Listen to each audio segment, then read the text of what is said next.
So hi students, welcome to Kartikey's academy. APSC group 2 mains test series module already start చేయడం జరిగింది.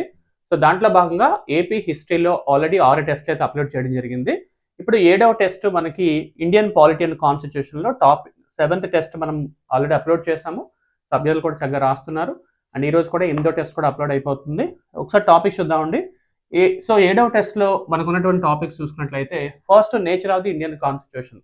So భారత రాజ్యాంగ స్వభావం గురించి అడుగుతున్నారు. సో ఈ స్వభావంలో మీరు rigid constitution, flexible constitution, return constitution, unwritten constitution వాటి అంశాలు కూడా చదువుకోవాల్సి ఉంటుంది.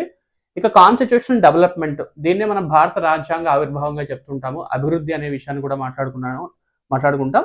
ఈ కాన్స్టిట్యూషన్ డెవలప్మెంట్ లో అభ్యర్థులు తప్పనిసరిగా company rule versus crown rule గురించి చాలా బాగా చదువుకోవాల్సి ఉంటుంది. అటు మోడర్న్ ఇండియా కూడా దీంట్లో టచ్ అవుతుంది కాబట్టి సో ఈ టాపిక్ మీద ఎక్కువ ఇంపార్టెన్స్ అయితే ఇవ్వండి.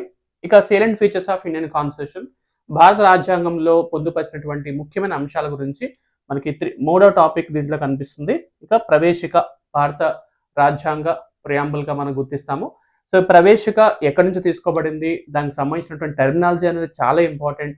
సుప్రీంకోర్టు జడ్జ్మెంట్స్ కూడా మనం ప్రియాంబుల్ చదువుకోవాల్సి ఉంటుంది. ఇక నెక్స్ట్ టాపిక్ వచ్చేసి ప్రాథమిక హక్కులు, సో ఫండమెంటల్ రైట్స్, దాన్ని మనం బిల్ ఆఫ్ రైట్స్ అని పిలుస్తుంటాము.